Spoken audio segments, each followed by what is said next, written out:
In this video, I'm gonna go over how I use my calendar to organize my life. This is the calendar system that has allowed me to work over 5 jobs at the same time while doing full-time medicine. And I was able to do this without sacrificing time with friends and family and without sacrificing my sleep. So in this video, I'm gonna share the 5 tips that allowed me to get everything that I wanted done, and I'll show you the step-by-step exact process to how I did that and how you can also use your calendar to transform your life. So let's get started with tip number 1, which is to delete urgency trapping. One of the biggest issues when people are trying to use a calendar is that they fall into urgency trapping. And this is one of the most common issues why you may feel it's sometimes so hard to achieve your goals, even if you've tried using a calendar or a to-do list in the past. Urgency trapping is when we're stuck in the motions of moving from one task to the next, and every single task is urgent. So by the time you finish the first task, you've got the second task, which is already potentially running late or overdue, and then you're running on this hamster wheel and you never are quite able to get out of this cycle of urgent tasks on end. So it can really feel like in this that you're firefighting all of the time, putting out fires, and you're just running around everywhere, and it feels like it's never going to be escapable. The reason that it feels like this is it comes down to this idea of knowing what are important and urgent tasks and what makes them different. Now, urgent tasks are quite easy for us to understand. If I say a task is urgent, I don't really need to explain it to you because we actually feel this emotionally very easily as humans. It's something that has a short-term consequence. If I do not get this done now, then I will be in trouble. If I don't finish my homework in school, then that means that I will get a detention on the next day. Now, with important tasks, these are things that are really moving the needle, making significant change in your life. Maybe it's developing a new skill or going through some form of training or uncomfortable scenarios to grow yourself. But these are things that you never really have to do. There's no short-term consequence to not getting it done. No one's gonna tell you off, or you're not gonna be in trouble if you don't do it. But what you sacrifice here is growth and progress. And so important tasks, they have long-term consequences. Now, whether you are a student or a professional, this becomes a problem very quickly if you are focused on just the urgent tasks. Because if you're focused on the urgent tasks, you never make time for the important tasks. And if you were to focus on these important tasks, this would remove the need for most of those urgent tasks to even exist in the first place. You would make them irrelevant and redundant. The classic example that I give to this all the time when it comes to learning is that urgent tasks might involve doing your homework, whereas important tasks might be developing your skill and ability to teach yourself so that you don't even need to rely on homework in the first place. If, for example, you're trying to build a side hustle, and in business a lot of the time, there are certain small fires that are always happening, and it feels like you have to deal with that problem right then and there because there's all this urgency associated with it. But sometimes it might be more important to take a step back and focus on what's actually, again, going to solve any of these small fires happening anytime in the future. And so it might mean that you let some small fires burn to deal with ultimately this bigger fire that is invisible. So important tasks stop us from allowing urgent tasks to suck up our energy and attention and keep us in the status quo and the right now. Important tasks allow us to grow, and that's where we want to spend as much as our time. We want to create the time and space to allow for us to do more of this. So here's the takeaway. Spend time scheduling what's important, not just what is urgent. I do this in many examples, and I'll share more of that through this video. But some simple ones include, for example, sleep. I schedule it in. There is no urgency in going to sleep, but I make it happen, and as an activity and as a habit.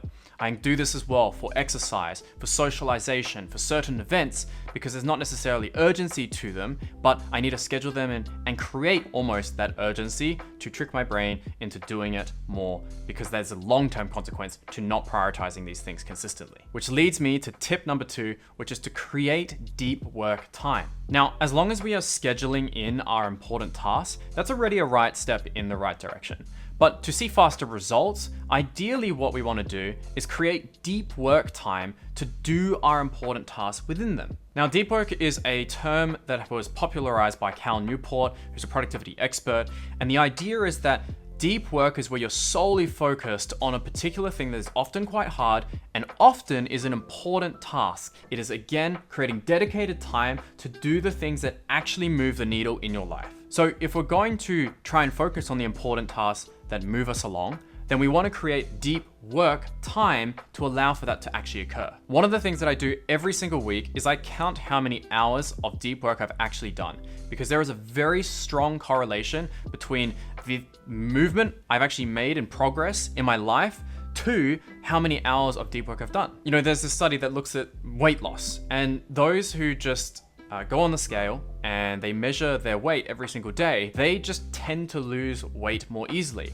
And so it leads to this quote, which is, what gets measured gets improved. And this is absolutely the case with many, many different habits that you might be trying to form, including here, increasing the amount of time that you spend in deep work. Tip number 3 is to realize that your brain isn't for memorizing, it's for creating ideas. You should try and put as much of your life admin on your calendar as possible. So you do not need to think about it. You do not have to waste cognitive energy in memorizing, when was like my cousin's birthday dinner at next week? It's all sorted for you. When we are trying to remember all these small things all of the time, it is going to take up our cognitive resources. And it means that you're not going to be fully present and able to think of very creative ideas when you need to. And there's always going to be this difficulty to switch between tasks because you're always thinking about all these things that you might forget. Effectively here, we can delegate and outsource to our calendar. It's almost like our assistant that is just going to let us see, okay, well, what do I have coming up this next week? And now you don't have to stress about it as much. Tip number 4 is about setting the right goals. And this is where the idea of strategy comes in and is so important, and I highly recommend people learn about strategy.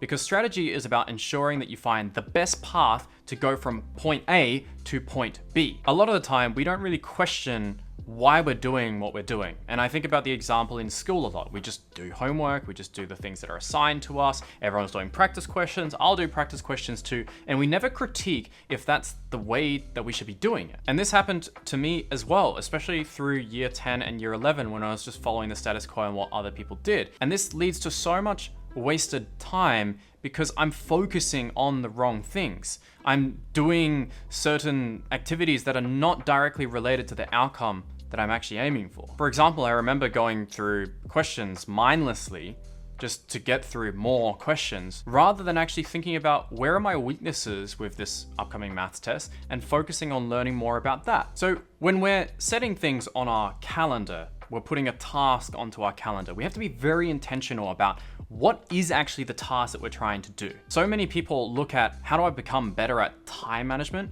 when in reality, what they need to get better at is task management, figuring out what are the right tasks to focus on. So the way that I think about this all the time is that if I'm putting any task onto my calendar, I'm creating a SMART goal for it. If you haven't heard of SMART goals, here it is. It's specific, measurable, achievable, realistic, and time-bound. And so on my calendar, if I have tasks that are smaller than an hour, it will have one SMART goal to it.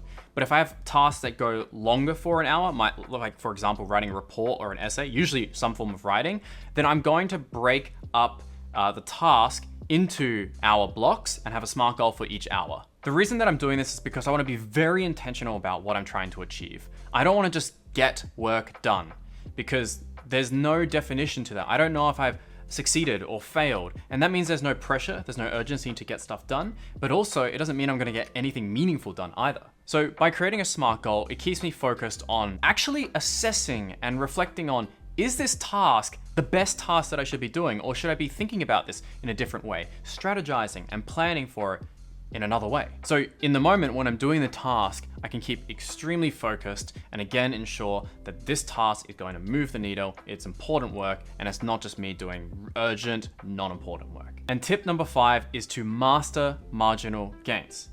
Now, although this point is important, everything that I've talked about so far is useless if you don't do this final step, which is to master those marginal gains. Now, the point of marginal gains is that you're not going to go from where you are right now to where you want to be in just one step.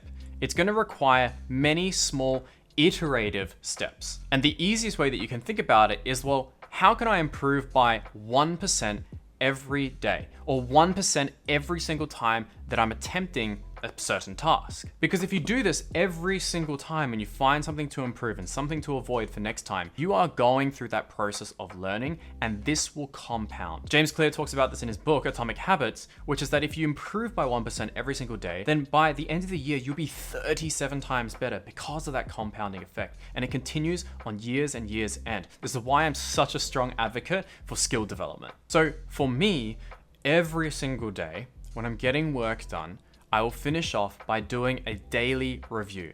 I'll reflect on, did I get deep work done? Did I focus on important stuff? Or did I just focus on the urgent stuff? And then I'll plan for tomorrow and think about, what do I want to do more of and what do I want to do less of? Then I do this on the weekend too. So by the time Sunday comes around, I reflect across the whole week and see how I was able to adjust through each day, because there's going to be some days that basically are write-off and I'm not actually getting anything done productively.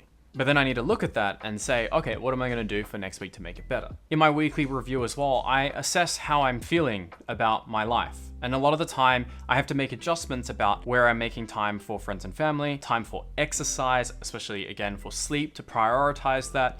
And then how can I bring the shift back to deep work when I'm falling into a little bit more of a rut? In the description below, I've also included the weekly review template that I do use currently. And the way that it works is that I have my goals that I'm focused on for the quarter, the next 3 months. And then I focus on what activities did I do that were relating back to those goals. And at the same time, I'm also reflecting on how the week went for those other foundations and dimensions of my life. Like I said, with sleep, family, socialization, etc. But at the core of this, I'm looking at my calendar, because the calendar is a reflection of what I prioritize in my life, because if it's not scheduled, then it's not prioritized. Okay, I hope that was helpful about how to use a little bit more of your calendar. If you did find it useful, please let me know in the comment section below and what other videos you would like to see next.